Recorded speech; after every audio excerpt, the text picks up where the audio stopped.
Bismillahirrahmanirrahim. Class 9 children, now we are going to close this chapter number 2 of physics inshallah this evening, starting from numerical problem number 2.4. Okay guys, in this numerical problem statement, you can read out the statement from your book. Just according to the statement, I have made this figure. So let's suppose a person is throwing a ball with this much velocity, 30 meter per second, vertically upward. So this is straight motion upward.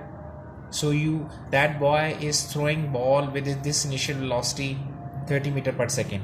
So we know that after some time t, so definitely ball will stop at a particular height, so final velocity will be 0 meter per second.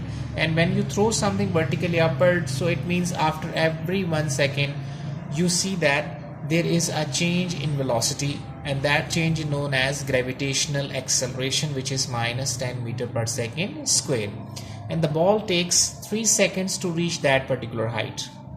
Okay, now according to statement of question, they are saying find the height, how much height is traveled by that ball which is thrown vertically with this much velocity, and find out the total time. So total time means the ball will take 3 seconds to reach that height, and then when it comes back towards this position, so it will take again 3 seconds. So total time will be 3 seconds. 3 seconds to go up and 3 seconds to come back. So that's why girls we have written here, since the ball has taken 3 seconds to go to the highest point, so obviously it will take 3 seconds to come back. Therefore total time will be 6 seconds. Okay, next one, how can we calculate height? So for this purpose we will apply second equation of motion, but you know that second equation of motion is basically s is equals to vit plus half at square, but s is replaced by h and a is replaced by g. So you will see that this is the second equation of motion. When you have replaced means when body moves vertically upward or body comes down vertically, right? At that time we will replace, wherever you see s, you will replace their h, and a is replaced by gravitational acceleration. So here we will put all the values of the parameters which are given in question and data information. So put these values, simplify, and get your required value of h, which is 45 meter.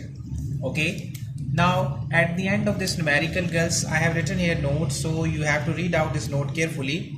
I have mentioned here numerical problem number 2.5, 2.7, 2.9 and 2.10.